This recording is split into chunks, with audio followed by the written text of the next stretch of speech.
Hello student, आज मैं आपको बीए द्वितीय वर्ष के चतुर्थ सेमेस्टर में जो हिंदी अनुवाद है आपके पाठ्यक्रम में, तो अनुवाद की प्रक्रिया जो में भाषाओं की क्या भूमिका है वो बताते हुए मैं आपको कुछ बहुविकल्पीय प्रश्न के उत्तर बताती हूँ। तो अनुवाद की प्रक्रिया में भाषाओं की भूमिका, ये ध्यान दीजिएगा कि अनुवाद जो होता है वो मूल पाठ के स्थानांतरण की प्रक्रिया पर निर्भर होता है। जब किसी मूल पाठ को दूसरी भाषा में लिखा या प्रस्तुत किया जाता है तो उसे क्या कहते हैं, अनुवाद कहा जाता है।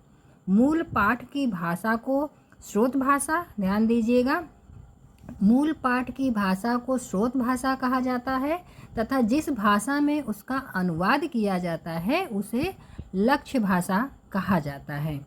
इस प्रकार अनुवाद की प्रक्रिया में कम से कम दो भाषाएं शामिल होती हैं, स्रोत भाषा और लक्ष्य भाषा। इस प्रक्रिया में कभी कभी तीन भाषाओं का भी प्रयोग होता है। मूल पाठ ऐसी भाषा में हो जिसे अनुवादक जानता ही न हो, लेकिन आजकल अधिकांश भाषाओं के पाठ किसी न किसी अंतर्राष्ट्रीय भाषा, अंग्रेजी, फ्रेंच, जर्मनी इत्यादि में अनुदित हो जाते हैं। इसलिए अनुवादक को इस मध्यस्थ भाषा के माध्यम से मूल पाठ तक पहुंच सकता है एवं उसका अपनी वांछित भाषा में अनुवाद कर सकते हैं। यदि अनुवादक मूल पाठ की भाषा को जानता है और उसके अंग्रेजी या फ्रेंच अनुवाद के साथ साथ मूल पाठ को भी अनुवाद करते समय अपने सामने रखे तो निश्चित रूप से उसका अनुवाद अधिक असरदार होगा।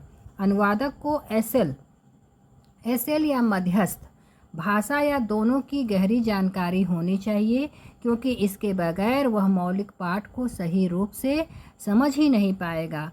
इस ज्ञान के माध्यम से ही वह उस पाठ को एसएल में यानी सेकंड लैंग्वेज में जो है कुशलता से स्थानांतरित कर पाएगा। आइए अब आपको कुछ बहुविकल्पीय प्रश्नों के उत्तर बताती हूँ। अनुवाद, तो आपका प्रश्न है कि अनुवाद किसके स्थानांतरण की प्रक्रिया पर निर्भर है। तो अनुवाद जो है मूल पाठ के स्थानांतरण की प्रक्रिया पर निर्भर होता है।